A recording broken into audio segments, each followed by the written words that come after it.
Đàm Tùng Vận ăn mặc giống mẹ mình hồi trẻ, áo sơ mi quần da, khá cổ điển, không giả vờ trẻ trung nhưng lại thời trang đến bất ngờ.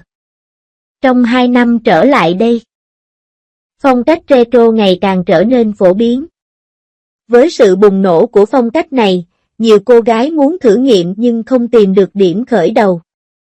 Tiếp theo, tôi sẽ nói với bạn về những điểm chính và kỹ thuật của phong cách ăn mặc cổ điển này. Trước hết, bạn cần biết rằng phong cách ăn mặc retro là một khái niệm khá chung chung, bao gồm nhiều phong cách nhỏ hơn như retro Mỹ, retro Hồng Kông và nhiều phong cách khác. Vì có rất nhiều thủ thuật trong phong cách ăn mặc retro. Và những điểm chính của phong cách Mỹ và phong cách ăn mặc retro của Hồng Kông cũng khác nhau, do thời gian có hạn, tôi sẽ chủ yếu giới thiệu chi tiết về phong cách retro của Hồng Kông dưới đây. Làm mẫu thử. Cô ấy ăn mặc giống mẹ mình hồi còn trẻ, chiếc áo sơ mi hoa cổ điển mang theo cảm giác của thế kỷ trước. Quần da ở phần thân dưới mang theo bầu không khí một cách trọn vẹn nhất, cô ấy không hề giả vờ trẻ trung mà trông vô cùng thời trang. Các chị em muốn học cách ăn mặc theo phong cách cổ điển hãy đến và học bí quyết mặc đẹp của Đàm Tùng Vận. 1. Những điểm chính của phong cách ăn mặc retro. 1. Quần áo bạn chọn phải có cảm giác về tuổi tác.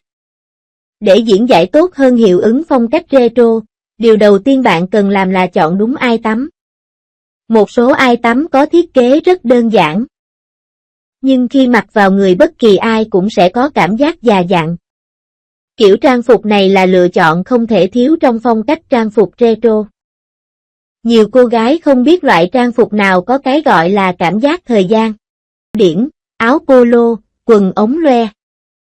Áo len và áo sơ mi hoa văn phóng đại như chiếc áo mà Đàm Tùng Vận mặc đều thuộc loại này. 2. Không nên chọn những loại vải mới xuất hiện trong những năm gần đây. Điểm thứ hai là chúng ta cần bắt đầu với vải. Vải của quần áo đôi khi kể một câu chuyện lịch sử thầm lặng.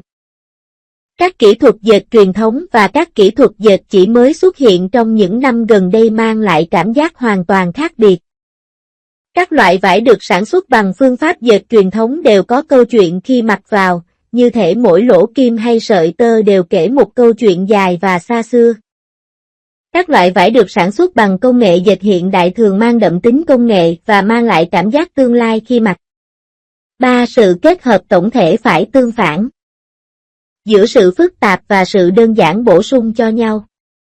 Điểm mấu chốt thứ 3, trong việc kết hợp trang phục, bạn cần nắm vững nhiều điểm trang phục.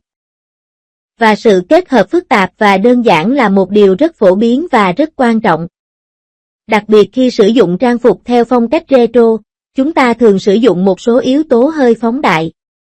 Ví dụ, chiếc áo sơ mi hoa bắt mắt của Đàm Tùng Vận có thiết kế hoa văn rất phức tạp, lúc này, phần thân dưới nên kết hợp với trang phục đơn giản để đạt được sự cân bằng giữa phức tạp và đơn giản. 2. Những chi tiết cần chú ý khi mặc phong cách retro. 1. Phù hợp với kiểu tóc phù hợp. Nếu bạn muốn phong cách retro của mình trông hoàn hảo và đẹp mắt, bạn cũng cần chú ý đến 2 chi tiết nhỏ trong trang phục. Điều đầu tiên là sự phù hợp của kiểu tóc, đây là điểm mà nhiều cô gái thường bỏ qua. Quần áo theo phong cách retro cần phải kết hợp với một số kiểu tóc cụ thể để kích thích. Ví dụ, để phục vụ cho phong cách của chính trang phục, Đàm Tùng Vận đã chọn những lọn tóc xoăn gợn sóng lớn. Dưới ánh sáng hơi mờ, mọi người ngay lập tức nghĩ đến những người đẹp lắc lư dưới ánh đèn neon trên đường phố Hồng Kông vào thế kỷ trước. 2. Phụ kiện không thể thiếu. Chi tiết thứ hai nằm ở cách sử dụng phụ kiện. Sự hoàn chỉnh của hình dáng không thể tách rời khỏi sự tô điểm của phụ kiện. Phụ kiện được Đàm Tùng Vận kết hợp rất đơn giản nhưng vừa phải.